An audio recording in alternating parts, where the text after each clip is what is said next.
Hello friends, வாங்க இன்றைக்கி நம்ம சேப்பக்கிழங்கு வச்சு நம்ம ஒரு காரக்குழம்பு வைக்கலாம். அது தேவையான பொருள் பாருங்கள்: வெங்காயம், பூண்டு, தக்காளி, கறிவேப்பிலை, கொத்தமல்லி.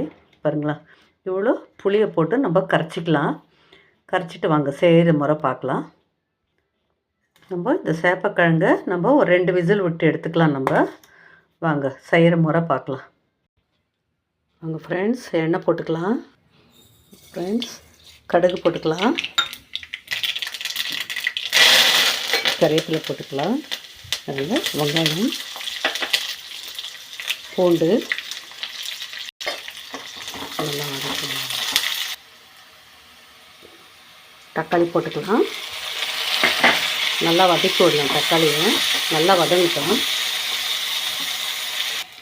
வாங்க ஃப்ரெண்ட்ஸ், சேப்பக்கிழங்கு போட்டுக்கலாம். நம்ம புளி கரைச்சி வச்சுருக்கோம் இல்லைங்களா, அதை ஊற்றிக்கலாம். நம்மளுக்கு எவ்வளோ குழம்பு வேணுமோ ஒரு அரை டீஸ்பூன் மஞ்சள் தூள். நான் குழம்புக்கு வச்சுருக்கிறது சாம்பார் பொடியே போட்டுட்ருக்குறேன். காரக்குழம்புக்கு நல்லா இருக்கும். பாருங்கள், இப்போ நல்லா கலந்து விடலாம். நம்மளுக்கு எவ்வளோ உப்பு தேவையோ நம்ம அப்போது உப்பு போட்டுக்கலாம். நல்லா கொதிக்க விடலாம். வாங்க. ஹலோ ஃப்ரெண்ட்ஸ், பாருங்கள், இப்போது காரக்குழம்பு நம்மளுக்கு ரெடி ஆகிடுச்சு. பாருங்கள், ரெடி ஆகிடுச்சு குழம்பு. கொஞ்சோண்டு நம்ம கொத்தமல்லி தூவிக்கலாம். செஞ்சு சாப்பிட்டு எப்படி இருக்குதுன்னுட்டு லைக் பண்ணுங்கள், ஷேர் பண்ணுங்கள், கமெண்ட் பண்ணுங்கள்.